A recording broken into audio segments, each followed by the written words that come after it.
भगवान महादेव जी का एक ऐसा मंदिर जिसमें मौजूद है 650 साल पुराने घी का भंडार। जी हाँ, भारत भूमि में चमत्कारों की कोई सीमा नहीं है। आज इस वीडियो में हम भगवान महादेव जी के एक ऐसे मंदिर के बारे में जानेंगे जहां लगभग 650 सालों से अखंड ज्योत जल रही है। इतना ही नहीं, इस मंदिर में 650 साल पुराने घी का एक विशाल भंडार है। आपको ये जानकर हैरानी होगी कि इस मंदिर में 100 किलो, 200 किलो या 500 किलो नहीं बल्कि 50,000 किलो के आसपास घी का भंडार है।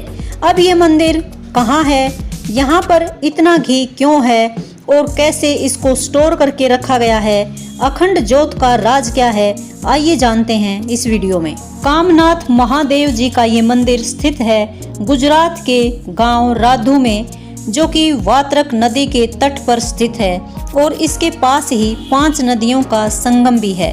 राधू गुजरात के खेड़ा जिले में खेड़ा ढोलका राजमार्ग पर स्थित है। कामनाथ महादेव जी के मंदिर में जो अखंड ज्योत जल रही है वो भगवान शिव के एक महान भक्त राधू गांव के रहने वाले हीरा भाई द्वारा लाई गई थी।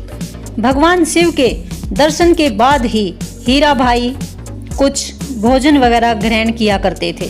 उस समय राधू गांव में भगवान शिव का कोई मंदिर नहीं था, इसलिए वे वात्रक नदी को पार करके प्रतिदिन लगभग 8 किलोमीटर दूर पूर्णज गांव में जाते थे और वहां भगवान शिव की पूजा किया करते थे।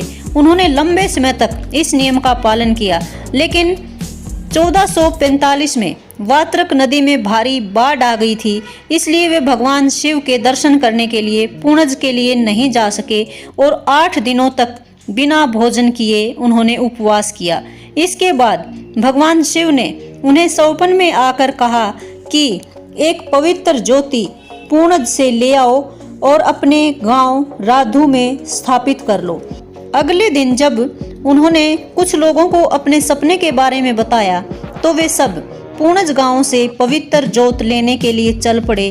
कहते हैं कि तेज बारिश और हवा में भी ज्योत बंद नहीं हुई और जिस दिन वो ये पवित्र ज्योति लेकर आए थे वो श्रावण मास के कृष्ण पक्ष की द्वादशी थी और इसीलिए हर साल राधू गांव में द्वादशी तिथि को मेला लगता है। इस मंदिर में उसी दिन से 2 बड़े बड़े दियों में ज्योत जल रही हैं और दोनों दियों में हर रोज लगभग 20 से 30 किलो शुद्ध देसी घी यूज हो जाता है। और हैरानी की बात तो ये है कि आज तक ज्योत के लिए बाजार से घी खरीदने की जरूरत नहीं पड़ी है, क्योंकि यहाँ आने वाले भक्त अपनी मान्यता के अनुसार शुद्ध घी का भोग लगाते हैं। भगवान शिव के मंदिर की स्थापना के दिन से ही यहाँ पर चढ़ाए जाने वाले शुद्ध देसी घी का अद्भुत प्रवाह जारी है। राधू गांव में रहने वाले लोग घी को बेचने से पहले कुछ घी मंदिर में चढ़ा कर जाते हैं। अब यहाँ पर इतने सारे घी को कैसे स्टोर करके रखा जाता है, आइए जानते हैं। मंदिर में घी को स्टोर करने के लिए 4 कमरे बनाए गए हैं, जिनमें लगभग 1200 के आसपास मिट्टी के मटके हैं और एक मटके में लगभग 40 से 50 किलो घी आता है। इस घी का प्रयोग अखंड ज्योत के लिए और श्रावण मास में यहाँ पूरे दिन हवन चलता है, उस हवन में इस घी का प्रयोग किया जाता है। इसके अलावा और कहीं पर भी इस घी का यूज नहीं किया जा सकता। ये काले रंग के मिट्टी के मटके खुले स्थान पर रखे हुए हैं और ये भगवान शिव का चमत्कार ही है कि कोई भी कीट या चींटी मटके के अंदर नहीं जाती और साथ ही लगभग 650 साल पुराने घी के मटकों से कोई दुर्गंध भी नहीं आती है। उम्मीद है कि भगवान कामनाथ महादेव जी के मंदिर के बारे में दी गई ये जानकारी आपको अच्छी लगी होगी। धन्यवाद।